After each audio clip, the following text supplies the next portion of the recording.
opportunity about me.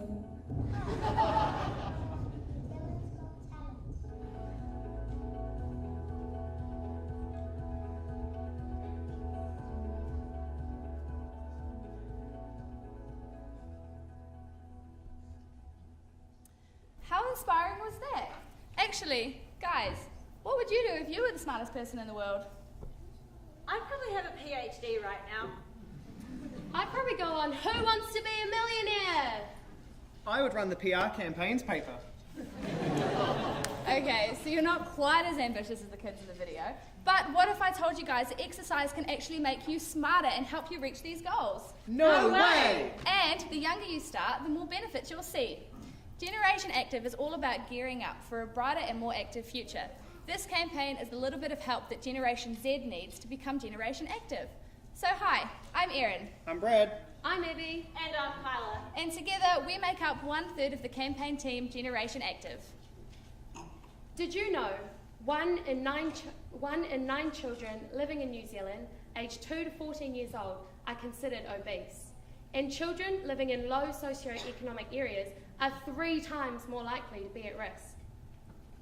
Luckily, something as simple as 30 minutes of physical activity a day can help combat the issue that is obesity.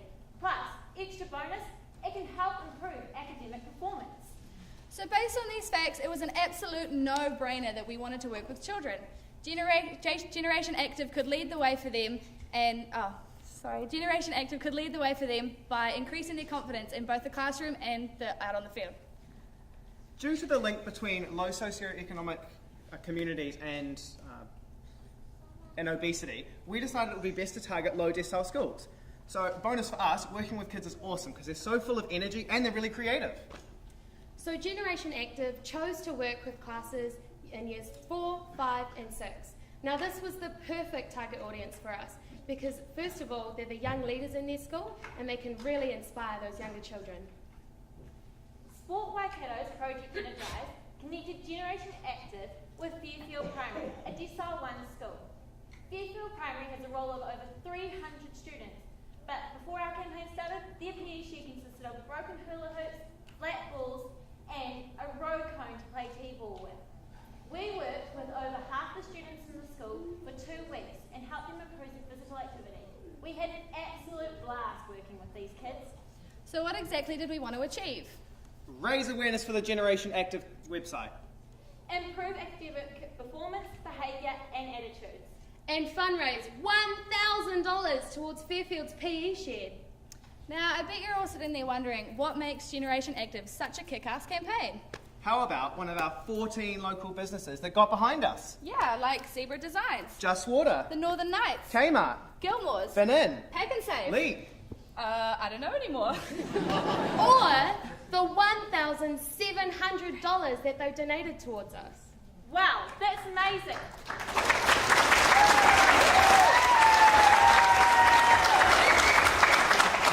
But guys, we can't forget the amazing spot prizes that we had to bribe. Did I just say that? I mean encourage the kids to get involved in our activities. But in all honesty, we were super stoked with the enthusiasm and support that Generation Active received from local businesses. So Generation Active kicked off this very exciting campaign with some very fun in-school activities.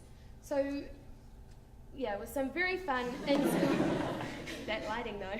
With some very fun in-school activities.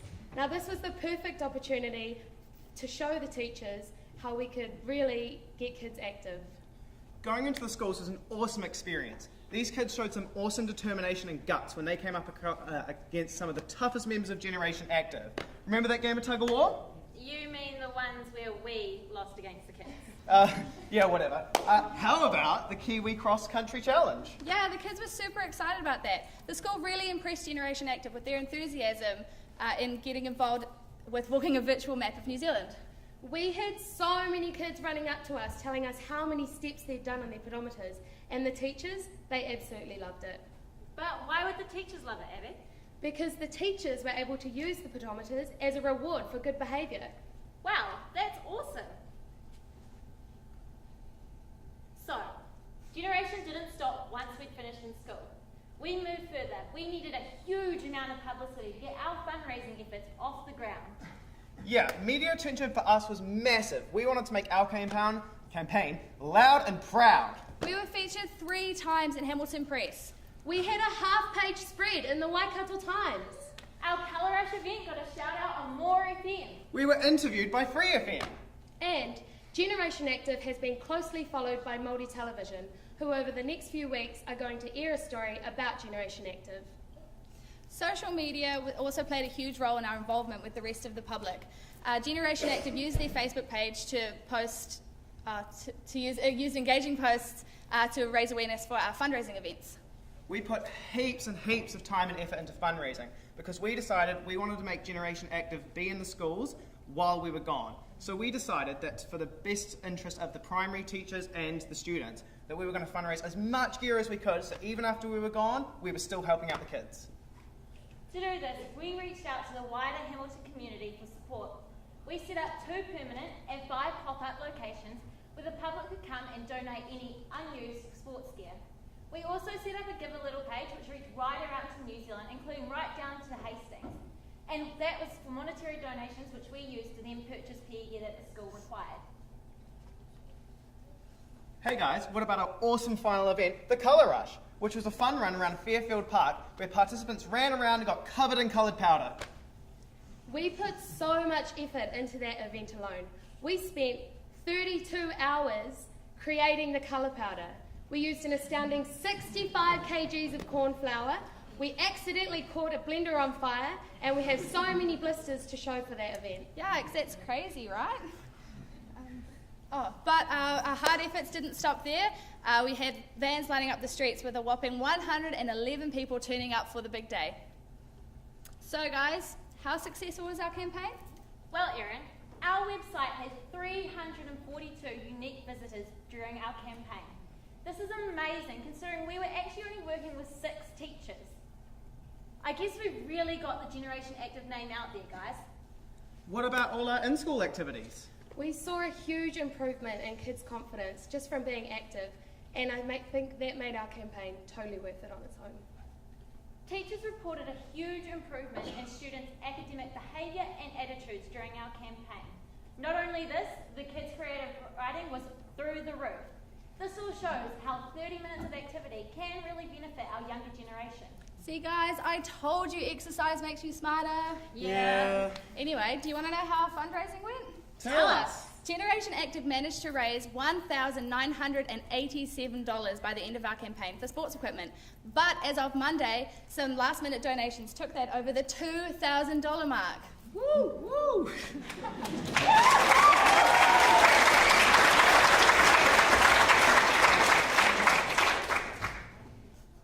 So, out of that $2,000, $500 was donated yesterday to InCell Ad. Because we've exceeded our objective of $1,000 by so much, we felt that we had the opportunity to help not 1, but 2 schools. To do this, we let the participants of our Colour Rush event decide who they felt that the proceeds from the Colour Rush event should go to, InCell being their school. So, wow guys, it looks like you did an amazing job with that. It looks like the community thought so too. We've even had parents come up to us asking us when our next event is going to be. Not only that, but we've also had local physical activity businesses using our Generation Active Facebook page as a sharing platform.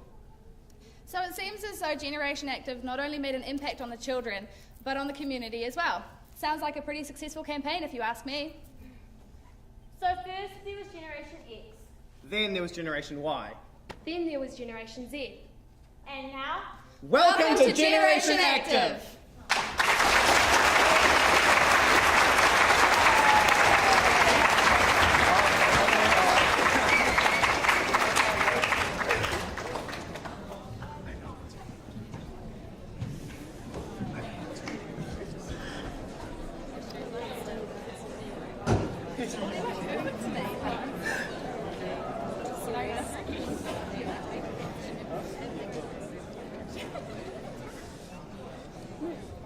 Thank you very much for a lovely presentation.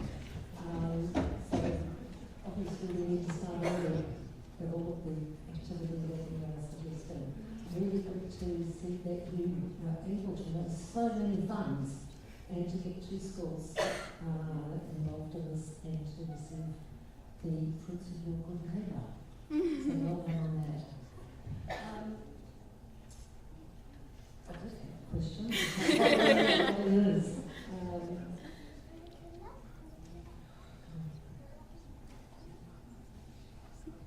Oh, that's right. I know. I was looking through your website and couldn't find it. It doesn't come up on Google. No, it comes up with a French one. Yeah.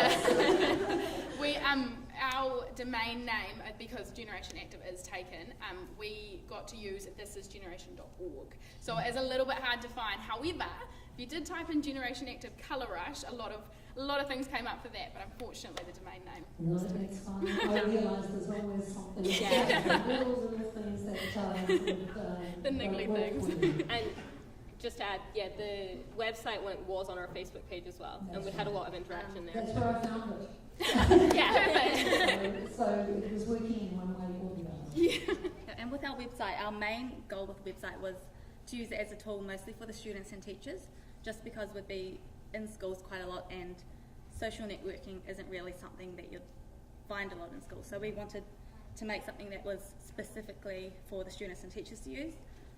And for everyone else, we sort of wanted to target our Facebook more towards them so they could find out about not only our in-school initiatives but also our fundraising as well. Thank you very much. Just one other thing, I noticed that in your objectives you had in the objective 2 about this observation that you did. How did you do that? Would you like to expand a little bit on? We actually had a group of, like a subgroup of us who actually went into schools and played the activities. So we went in before the activities happened. We noticed them, how they spoke to us, and we went into the classrooms and actually saw how they behaved in the classroom when there were visitors as well, and talked to the teachers.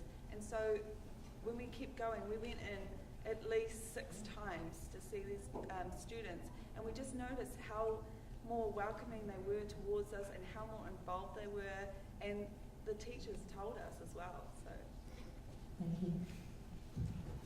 Hi, thanks for that. It was a really great presentation. Some comments that I wrote down is basically you had a really good introduction, you were pulling those heartstrings for everyone.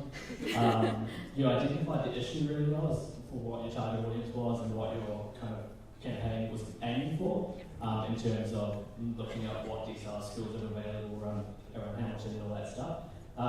And you had a very viable concept, and it's something that could be maintained. And I thought you were really true to your brand. You were very active, obviously, in what you were doing, physically active, going to the school as much as possible, as well as doing your sites and stuff like that.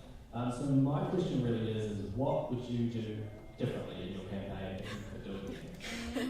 Well, I think that, like, for the most part, I wouldn't say that I do anything differently. I think we did take a lot on in the time frame that we had. We went into the schools and we did the colour rush and we did the sports drops, and like everything was hectic. So it was a long 12 weeks. But for me personally, I wouldn't change much about it.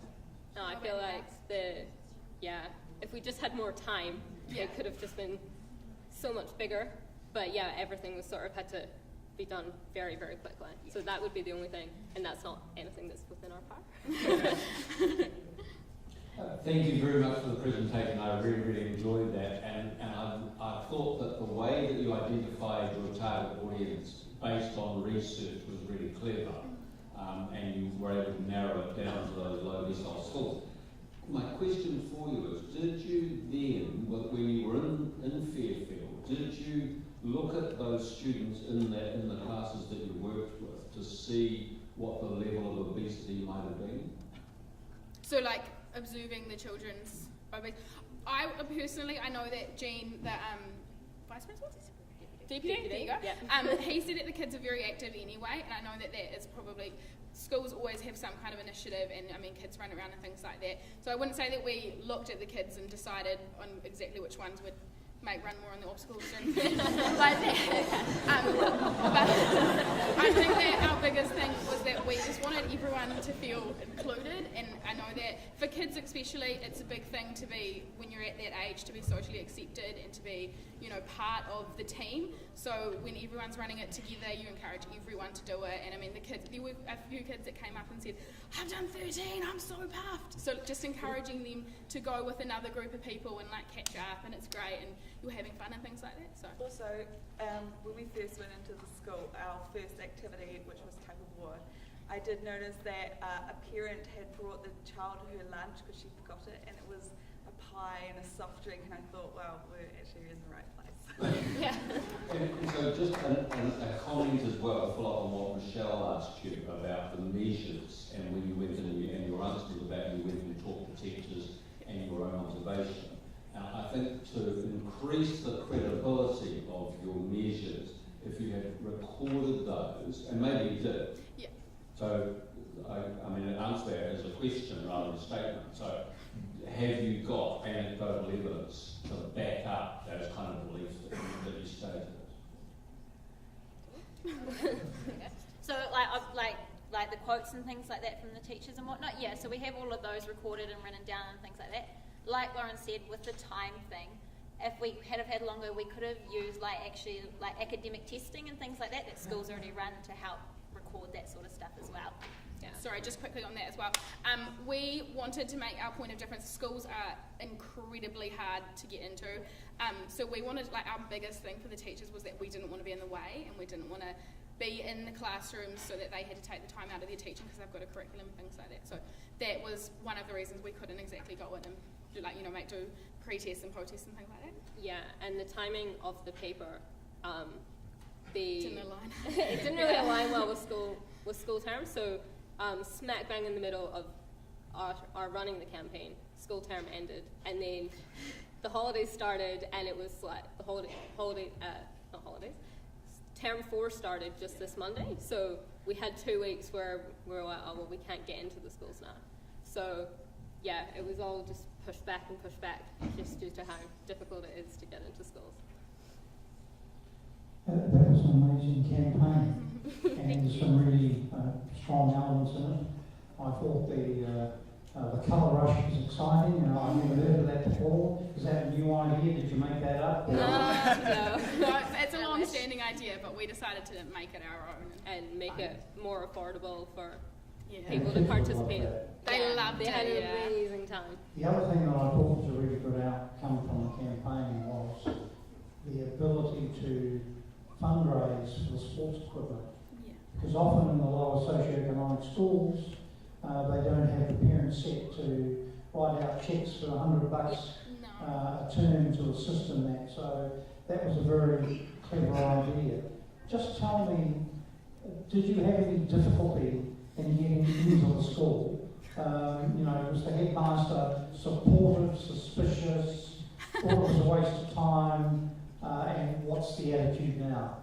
So originally, yes, we did, but we were very fortunate enough that we had the lovely ladies from Sport Waikato, and they actually pointed us in a direction, and actually our relationship with them helped us form a relationship with Fairfield Primary.